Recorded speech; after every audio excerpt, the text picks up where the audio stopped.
The story of my life. I just watched that music video and like Zayn wore some really cool suspenders, so I wanted to wear some really cool suspenders. Hey there. So today in A Beer and a Chat we're going to be talking about labels, cause like I got a lot to talk about labels. This video is partially inspired by a discussion some of my YouTube friends are having. I will link it here, because even though video responses unfortunately are dead, YouTube cannot stop the discourse.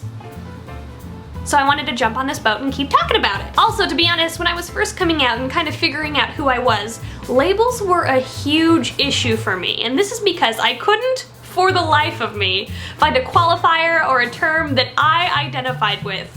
None of them really seemed to fit me, and this was really stressful and kind of self-defeating at first. I didn't like bi because it came attached with a whole bunch of stigma that, even though I don't think should be there, is there, and I wasn't really into that at the time. And I didn't like gay because I wasn't gay, and I didn't like LGBTQ or queer because, to be honest, I didn't really feel like I was part of the community yet. And one of the biggest reasons for feeling this way is because I didn't have that label. People would ask me about my sexuality and I would just freeze and I would mumble something and it wouldn't make sense and I don't like labels, meow meow meow meow meow. I would kind of just malfunction. Because even though I knew my sexuality and even though I understood my sexuality, because I didn't have that one word, that term, that label, that qualifier to quickly describe it to somebody else, I felt like that made my sexuality less legitimate, or it made me feel still confused, even though I wasn't confused.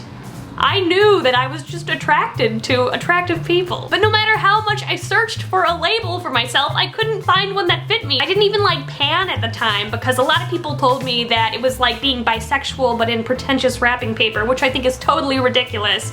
And also a lot of people didn't and sometimes still don't know what it means today. So I felt like, what was the point of having this label or identifying with this label if nobody even knows what it means? People would ask me, what's your orientation? And then I would say pan, and they would be like, oh, pan? You like pans? That's unique. And I would be like, no. Pan, it's like, and then I would awkwardly mumble through some clumsy definition, and it was like, bah, this is useless. What's the point of even using this word if nobody knows what it means? So ultimately, I just really wanted a label because I thought it would be an efficient way to describe my sexuality, but I couldn't find one that I felt like truly fit me, and this was so stressful and so confusing at the time. But today, if I could go back in time and tell flustered and confused Ashley one thing, it would be that it's okay to not identify with a label. That is totally fine. You do not need a label to feel the way you feel. Your sexuality is still completely legitimate. You're still completely a part of the community. You just don't have a label. And that's fine. You're you. You like people. There's nothing wrong with that. And like, it would have been a significantly more valuable use of my time to try to find cute, interesting people to hang out with, rather than all the energy that I was wasting on trying to identify with a label. But I don't feel like this is uncommon. I feel like a lot of young people feel this pressure to label their sexuality, when the truth is, orientation is way too complex to just put in a box. I mean, I just feel like a lot of people's attractions to others are often very unique to them and nuanced from experience. And then don't even get me started on fluidity, because there are almost no labels that even try to account for fluidity, besides like the label fluid, which is so goofy because human sexuality can be like extremely fluid. But all that being said, I do not think labels are all bad. As I became more secure in my sexuality and as I began to feel like more and more of a part of the LGBT community, I started to use labels to describe myself more frequently. And to be honest, after a while, it started to feel really good. I was using the qualifier pansexual to describe myself,